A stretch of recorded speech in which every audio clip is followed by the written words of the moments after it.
Como verán en el título, en este video vamos a hablar de los dos nuevos asesinos seriales descubiertos en Latinoamérica.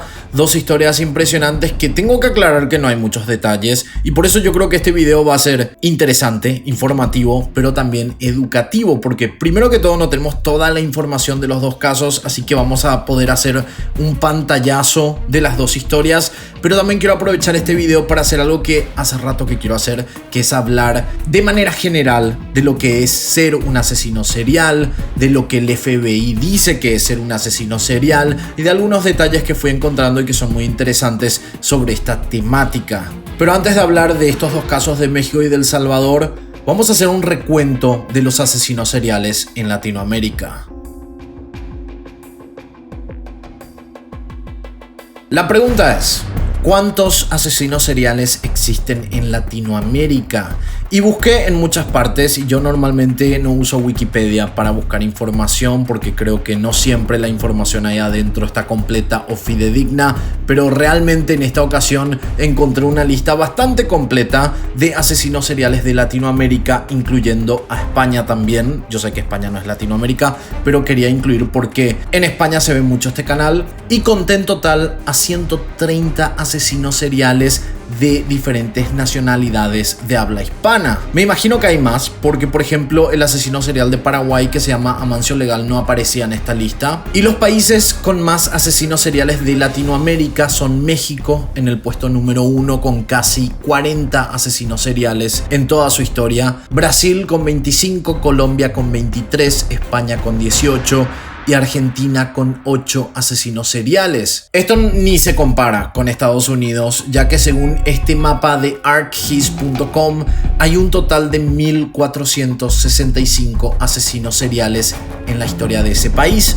Por eso que existan asesinos seriales en Latinoamérica es poco común, pero además no estamos hablando de uno solo, sino que dos que fueron recientemente capturados. Uno en El Salvador llamado Hugo Ernesto Osorio y el otro de México llamado Andrés Filomeno Mendoza Celis. En el caso de El Salvador tengo entendido que sería su primer asesino serial.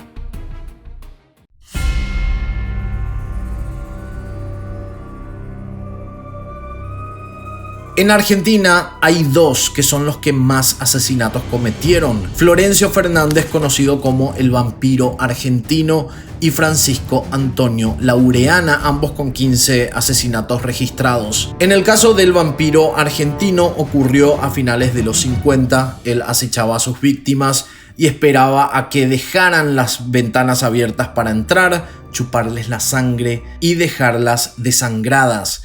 Él tenía aparentemente esquizofrenia y estaba convencido de que él era un vampiro. Tenemos que aclarar también que no hay que estigmatizar a las personas con esquizofrenia. Esto no les hace peligrosas, sino que el caso del vampiro argentino es un caso específico. No hay relación de esta enfermedad mental con hechos criminales. Durante los últimos años, antes de ser capturado, vivía en una cueva en donde dormía durante el día y asesinaba durante la noche, así como un vampiro. Fue arrestado el 14 de febrero de 1960 a la edad de 25 años y declarado mentalmente inestable. Por eso fue llevado a un hospital psiquiátrico donde murió de causas naturales unos años después. El otro caso argentino, el de Francisco Antonio Laureana, él mató a 15 mujeres entre los años 1974 y 1975. Lo extraño de este asesino serial fue que tenía un horario de matanza.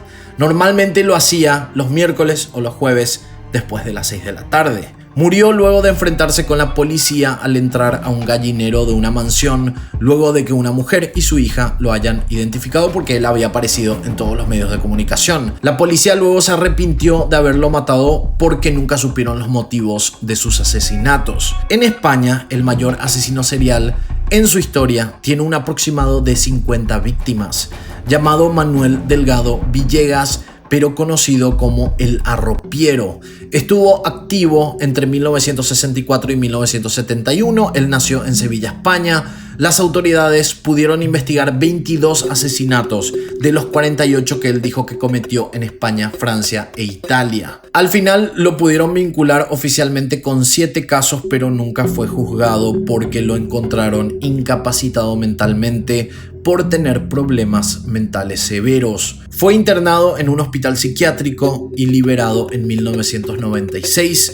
2 años después murió por problemas pulmonares por ser fumador. Y Colombia tiene a los peores asesinos de toda Latinoamérica con el mayor número de víctimas.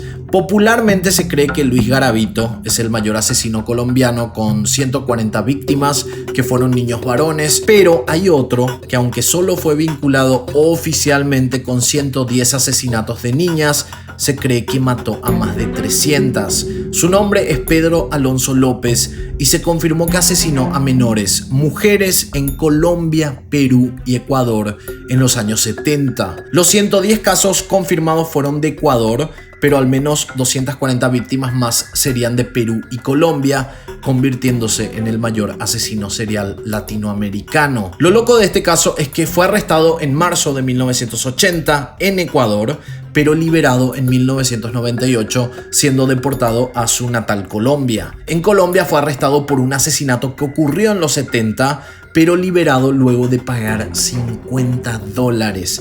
Las autoridades americanas se hicieron eco de este caso y anunciaron a través de la Interpol que este hombre seguiría vivo y no se sabe sobre su paradero. No saben si sigue activo matando a personas, pero por alguna razón las autoridades estadounidenses creen que sigue vivo. Pero ¿qué les parece si vamos a los casos actuales? El de El Salvador y el de México.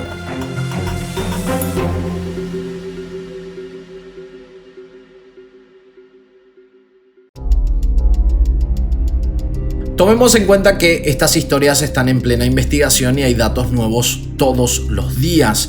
Lo que sabemos hasta ahora es que hace unas semanas se escuchó a una mujer llorando en una residencia de El Salvador ubicada en Chalchuapa, a 80 kilómetros aproximadamente de la capital. Los vecinos llamaron a la policía. Al entrar se dieron cuenta que la residencia era de Hugo Ernesto Osorio Chávez, un exoficial de policía. Los vecinos declararon que no habían escuchado nada anteriormente y esta fue la primera vez que les llamó la atención que una mujer estaba llorando dentro de la residencia. Se encontraron 2 cuerpos de mujeres dentro de la casa y 2 cuerpos de hombres en un tanque séptico. Una vez que lo arrestaron, empezaron a inspeccionar el lugar y se encontraron con un cementerio clandestino en el patio de la residencia, donde había cuerpos de al menos 14 personas más que datan del año 2019. Entre estos cuerpos habían menores de 2 años de edad y mujeres adolescentes y adultas. Las autoridades siguen buscando cuerpos y aseguraron que lo más probable es que se encuentren más. Aunque Hugo Ernesto Osorio Chávez podría ser considerado un asesino serial, la investigación está en pañales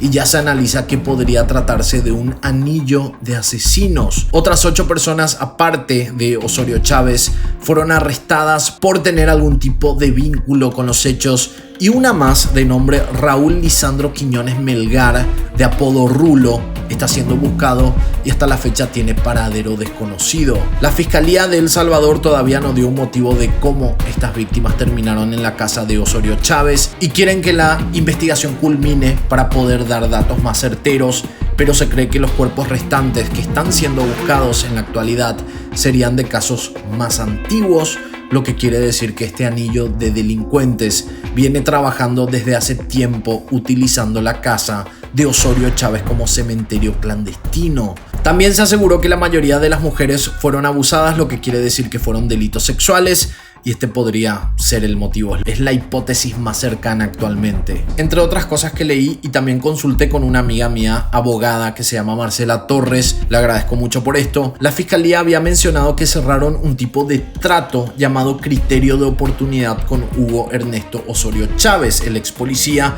y dueño de la casa. ¿Y esto qué significa? Que al parecer las autoridades no creen que Osorio Chávez sea el pez gordo de esta organización criminal. El criterio de oportunidad se da cuando le dan la posibilidad al sospechoso de hablar y apuntar a personas involucradas que probablemente tengan más peso. Entonces su condena, si es que da la información correcta, termina siendo mucho menor. Si no da información correcta, entonces es como que se anula este trato. Sabiendo todo esto, podemos decir que Osorio Chávez capaz que no sea el asesino serial, sino que esta organización criminal podría ser considerada una organización que comete asesinatos seriales. Por respeto a las víctimas, no se puede decir más del caso. Nos queda esperar y ver qué surge de todo esto en El Salvador. Por mi parte, solo puedo desear mis condolencias a las familias afectadas por este hecho y esperemos primero que capturen a la persona que se encuentra prófuga y segundo que se haga justicia.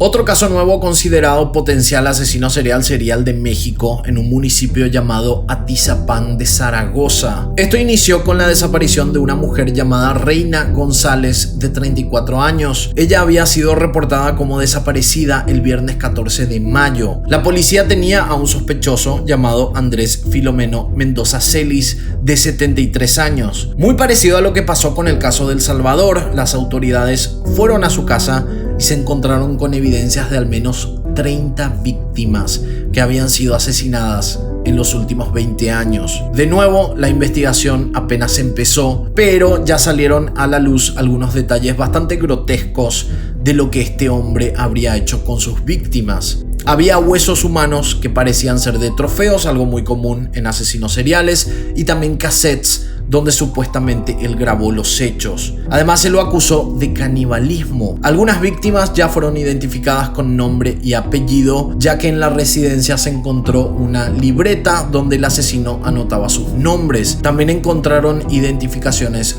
de alguna de las mujeres. Nuevamente, como en el caso de El Salvador, en la casa de Andrés Mendoza funcionaba un cementerio clandestino donde las enterraba. Luego se descubrió que Andrés Mendoza era bastante activo en la política, era presidente del Consejo de Participación Ciudadana de su barrio, lo que hacía que esté en contacto con los vecinos y políticos de la zona. Entre las víctimas confirmadas públicamente se encuentran Flor Vizcaíno, desaparecida en el año 2016, y Rubicela Gallegos, desaparecida en el 2019. Y para terminar este video vamos a pasar a algo un poco más general sobre lo que son los asesinos seriales, este fenómeno que ocurre desde hace siglos en este mundo.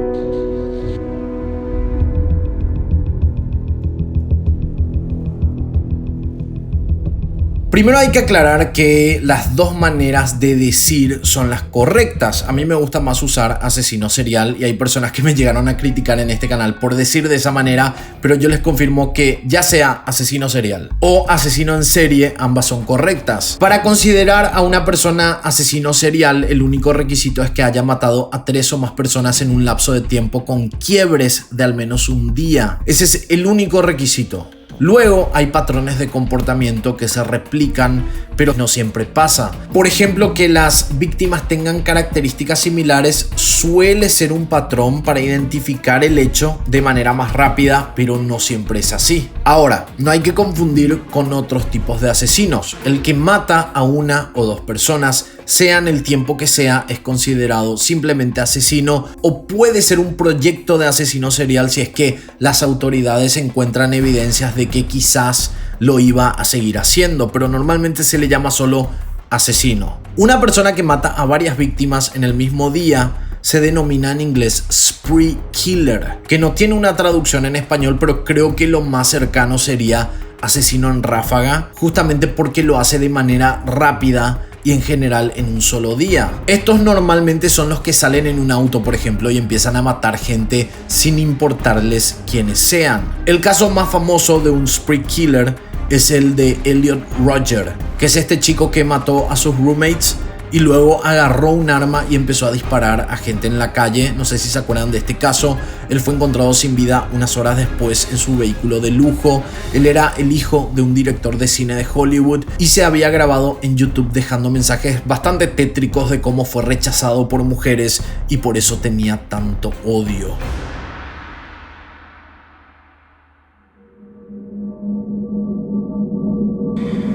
Hi, Elliot Rodger here. Well, this is my last video. It all has to come to this. Tomorrow is the day of retribution. The day in which I will have my revenge against humanity. Against all of you. I'm 22 years old, and I'm still a virgin. It has been very torturous. It's not fair. It's not fair. It's not fair. It's not fair. Una persona que mata a varias personas al mismo tiempo, o sea, en un mismo lugar, es un asesino en masa. Y uno de los mejores ejemplos es el asesino de Las Vegas, Stephen Paddock, que todos conocemos esta historia, que desde su habitación del hotel disparó a personas que estaban en un concierto en el estacionamiento del hotel. Y si hablamos solo de asesinos seriales o asesinos en serie, actualmente el FBI tiene 4 tipos de asesinos seriales confirmados. El primero es el visionario. Es el asesino serial que tiene una motivación no terrenal, sino que siente que alguien o algo le está diciendo que mate a gente. En general son los casos donde se presentan problemas mentales. El segundo es denominado asesino serial con objetivo, que es el asesino serial que tiene una motivación para deshacerse de un tipo de persona específica y suelen ser motivos racistas. Por ejemplo, matar a los negros por ser negros, o a los asiáticos por ser asiáticos, o a las prostitutas por ser prostitutas. Se quieren deshacer de un grupo de personas específicas. El tercero es la hedonista, que como dice la palabra es el asesino serial que busca satisfacción y goce, y normalmente son los casos de violencia sexual. Y el último es el de poder y control, que es el que quiere sentirse superior, por eso somete y asesina a sus víctimas.